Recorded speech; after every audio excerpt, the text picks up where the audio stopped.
안녕하세요. 대회에서 로봇 및 기계협동 담당 멘토 박태욱입니다. 자, 오늘은 모나리자 좀 보도록 할 건데, 오늘 저출산 테마가 강한 상승을 보여주면서, 깨끗한 나라, 캐리소프트가 상승을 해줬죠. 그리고 3등주로 움직였던 게 모나리자라고 좀 볼 수가 있어요. 종가로만 따져본다면. 그래서, 모나리자가 이제 정부의 저출산 고령 사회 대응 정책에 대한 한 70조 원 예산 확정 수의 기대감을 가지고 있기 때문에 모나리자가 이제 저출산 테마에 좀 엮여 있다라고 우리가 이야기를 할 수가 있겠죠. 실질적으로 3등주로 움직이는 모습들도 보여줬고요. 그래서 뭐 모나리자뿐만 아니라 오늘 상승에 대한 부분들을 생각을 해보면 저출산 테마의 3등주 저출산 테마가 움직이면서 우리가 인구 전략 기획부가 신설이 되면서 상승에 대한 트리거를 만들어줬다. 모나리자 기술적으로만 본다면 추세 하단부에 지금 눌림목이 형성이 되고 있고 반등의 시작은 이제 우리가 저출산이라고 볼 수가 있겠죠.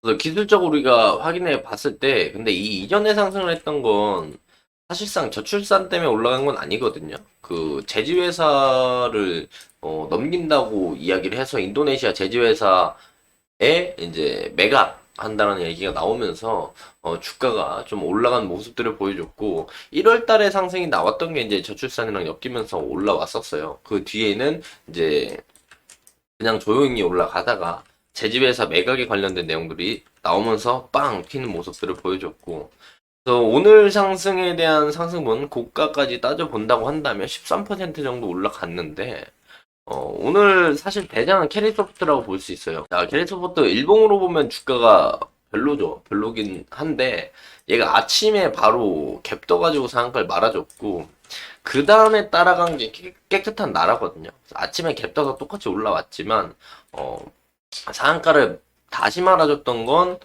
거의 장 막판에 다시 말아주는 모습들을 보여줬다라고 말씀을 드릴 수가 있겠고 그 다음에 3등주로 움직인 게 모나리자예요. 그 다음에 움직인 게 모나리자다라고 볼 수 있어요. 그렇다면 그 모나리자가 앞부분에 상승에 대한 부분들이 제지회사에 대한 매각들 그 내용들이 나와서 올라갔지만 사실상 다시 한번 상승에 대한 트리거를 만들어 주는 건 이제 저출산으로 엮이면서 올라갈 거라고 생각을 충분히 한단 말이죠. 그리고 상승할 때 생각보다 거래량이 많이 나오면서 올라갔어요. 거래량이 많이 터지면서 올라갔기 때문에 이 외봉에 다 매도를 할 수는 없었을 거란 말이죠. 물론 거래량이 터지면서 주가는 내려왔고 그 부분에서 어느 정도 물량 소화는 했겠지만 그럼에도 불구하고 모나리자가 이렇게 외봉에 빠지면서 이 앞전에 대한 물량들을 다 매도를 하면서 그 부분에 대해서 결과물을 만들지 못했을 거라고 예상을 합니다. 사실상 모나리자의 주가가 상승에 대한 모습들이 시작된 건 요 해당 추세 라인들을 상방으로 돌파하면서 저점들이 높아지는 이 시기부터 상승의 초입이었다로 볼 수가 있겠고요. 어쨌든 지금 모나리자를 보게 된다라면 지금 저점들이 이런 장기평 아래쪽에 이런 추세 라인들이 형성이 되고 있죠. 그리고 심지어 해당 추세 하단부까지 내려오지 않고 그 위에 있는 장기평 라인들 121선과 2년선 라인들의 121선에서 지지를 받아주는 모습들을 보여주니까 이게 앞부분에 이제 상승이 너무 커서 요 파동이 작아 보이지만 이거 하나도 한 10% 이상 생성이 되는 파동이기 때문에 개인적으로 모나리자가 이제 요 눌림 라인들 이 해당 라인들만 이탈 안 해준다면 이런 식으로 상승이 나와줄 가능성이 높고 이탈한다라고 하더라도 요 추세 하단부 이제 장기평 라인들에서 지지를 받아줄 확률이 높기 때문에 우리가 요 하단부 요 박스 기준에 1분할 그리고 추세 하단부 장기평 라인들의 2분할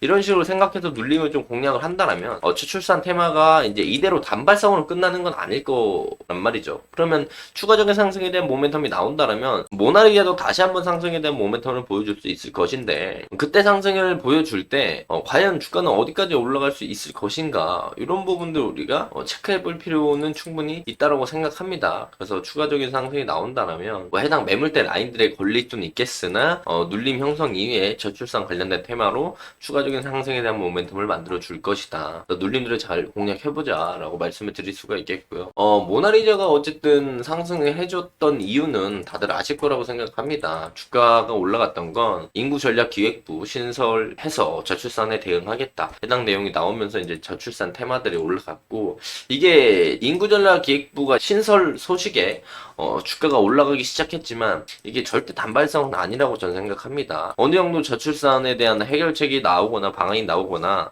수치들이 한 0.8, 0.9 이상으로 올라오지 않는 이상 저출산에 관련된 정책은 계속 나오면서 상승의 트리거를 만들어 줄 거예요. 근데 이런 식으로 계속 올라가지 않겠죠. 상승하고 잠잠하다가 저출산 테마 상승하고 잠잠하다가 이런 모습들을 보여주지 않을까 생각을 하니까 그런 부분들을 좀 참고하시면 좋을 것 같다 말씀을 드릴 수가 있겠고, 자, 보면은 19일 저는 오늘 인구 국가 비상사태를 선언하고 저출산 문제를 극복하는 그날까지 단발성이 아니라는 거예요. 계속 저출산이 좀 해결될 때까지 관련된 부분들에 관심을 가지고 지켜보겠다 이런 뜻이기 때문에 우리가 눌림들만 잘 공략하면 모나리자뿐만 아닙니다. 뭐 깨끗한 나라로 볼까요? 깨끗한 나라들도 뭐 이런 친구들도 이제 이런 상승, 저출산 관련된 내용 상승, 조정, 저출산 관련된 내용 상승, 조정 이런 조정 자리들을 노려보면서 그 눌림목을 공략하는 건 저출산 테마 자체 어떤 종목을 보더라도 괜찮다라고 느껴진단 말이죠. 근데 그 중에 이제 옥석 가리기를 좀 할 필요가 있다 이렇게 말씀을 드릴 수가 있겠고,